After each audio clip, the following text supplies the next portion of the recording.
Hello, God's beautiful people. I am back. I am back. Welcome. If this is your first time here, my name is Tara, and God uses me to speak into the lives of his children. If you are returning, I welcome you back in the mighty name of Jesus. I welcome you all. It is always a great pleasure and honor to do the Lord's work, and I do not take it lightly. I do not take it for granted. And, I don't ever want anybody to think that I am being arrogant or boastful or proud. Let me tell you something. I am the least one that probably anybody that knows me would have thought God would have chosen me for this. Okay? That God would use me this way, that I would be able to hear the voice of the Lord. Y'all just don't understand what that means to me. You just don't understand how humble I am to be his servant. So please, never mistake my joy and my confidence as being boastful or proud. I will be the first one to say, this walk, baby, this walk is not easy. It's not. And I'm always transparent about that. I don't want anybody to ever think that if they find this a struggle, that something's wrong with you. No, if you find it a struggle, then something is very right with you. Because I'm telling you, it is a struggle to go through what God needs us to go through to get to where he wants us to be. Okay? And the Bible tells us that we don't just share in the blessings and the joy, but we also share in the sufferings. So we have to suffer as Jesus did. Okay? So I will never sit here and paint that picture. So please don't ever mistake my confidence in who God is and where he has brought me from and my joy for me being boastful, because that is just not who I am. And I will tell any and everybody, like, a lot of days I'm still asking God, why me? Lord, why did you choose me? Of all the people you could have spoke to, everybody that went into your church doors every single Sunday and Wednesday, that wasn't me. Not saying I was out in the streets turning up, because I wasn't. I was in the house and everything, chilling. However, I was not that person. So for God to bring out in me, I'm going to say bring out, because he showed me that I have carried this my whole life. I just didn't know it. I just didn't acknowledge it. And apparently nobody in my family close to me either knew. Now complete strangers, they knew. They knew. Many times they've walked up to me and said so.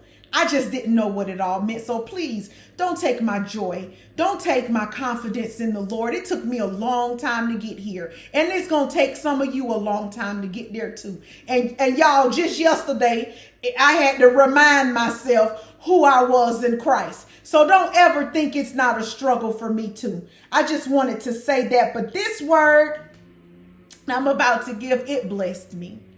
And God has been giving me a lot of words based on my childhood lately and things that I had really forgotten. And so this particular word that he gave me, he reminded me of a time when, I went to school, I did my work or not did my work, but I wasn't a problem child.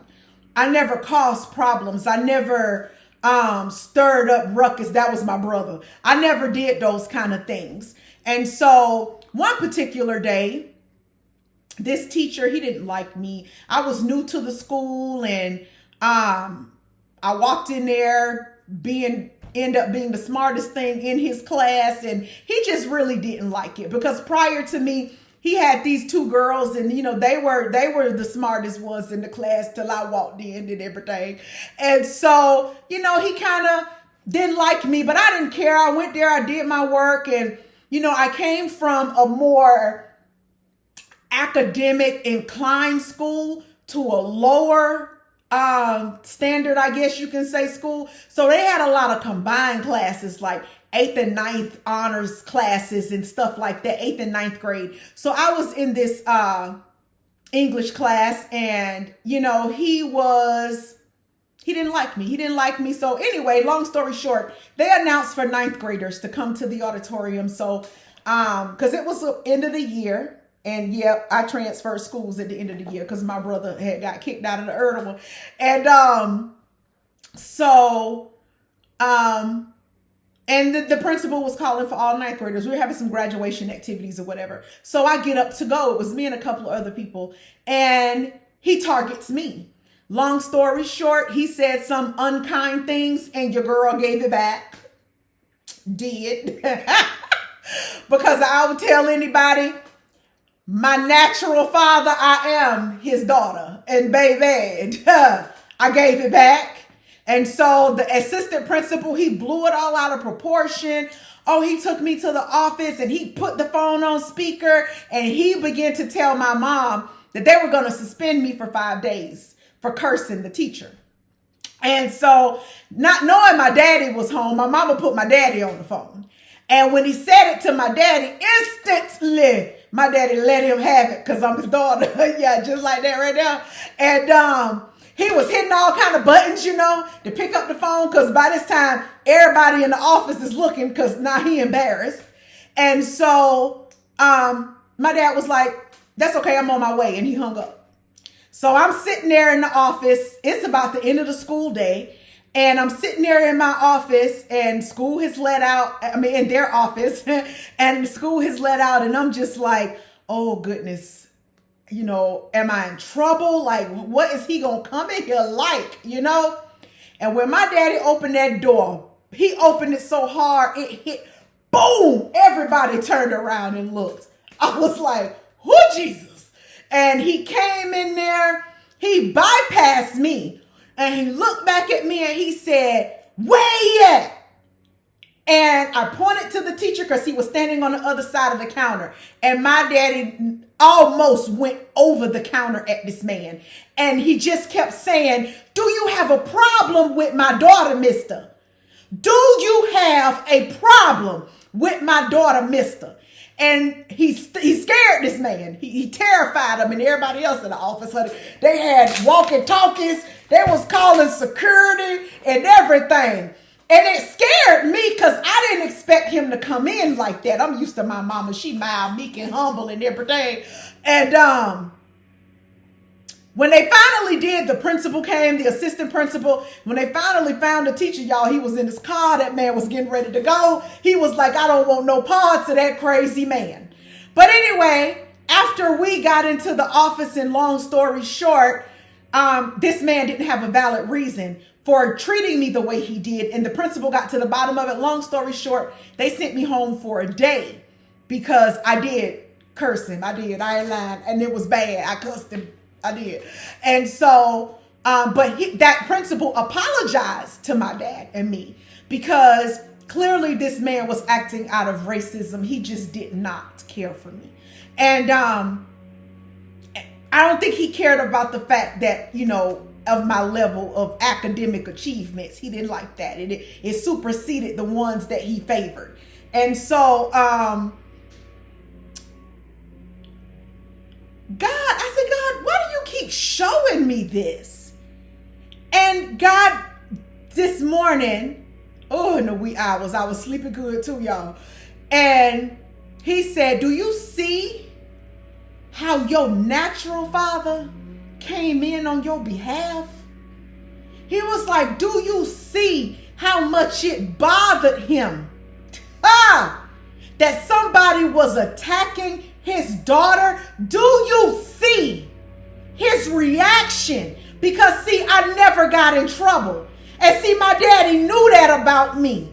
He knew I didn't cause no problems. So he didn't have to come in and question me. He didn't have to ask me no questions. He already knew something is wrong. Because in all her years of being in school, I ain't never had to go and be confronted by nobody or something that she has done. So he automatically knew I wasn't the problem. God says, If my natural father, come on through, feels that way about his child, how do you think he feels when the enemy comes up against his children?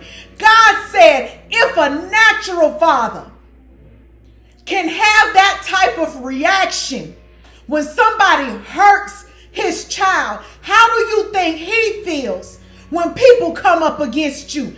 I didn't have to say nothing. All I had to do was be still. I didn't have to open my mouth. When my daddy came through that door, they knew they had a problem on their hand. God said, the people that has came up against you, the enemy that tried to attack you, yeah, them people that scandalized your name, the ones who talked about you, God said they about to know just how he feel about you. God said he is getting ready. Baby, he gonna have them scattered running to their cars like my daddy did that teacher. God says, I love my children. And he does not want you to ever think that he would sit back and let somebody attack who he loves. Somebody attack who is for him. Somebody who he would let attack who seeks him diligently. God says, please don't ever think that I don't have your back.